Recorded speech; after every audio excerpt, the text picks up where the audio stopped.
2 table spoon నూనె వేసుకోవాలి first. తర్వాత ఎగ్ వేసుకోవాలి.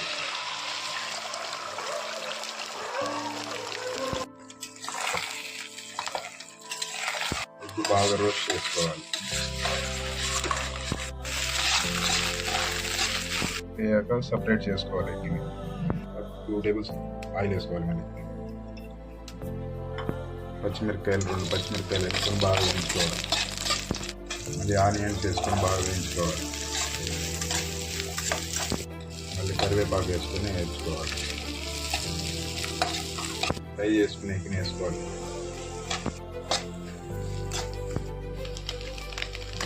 ఇప్పుడు అన్నం వేసుకోవాలి.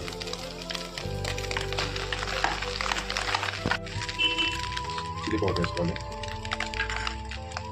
ధనియాల పొడి, గరం మసాలా,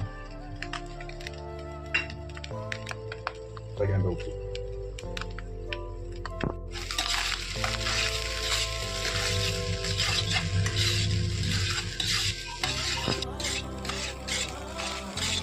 బాగా అన్ని మిక్స్ చేసుకోవాలి మసాలాతో.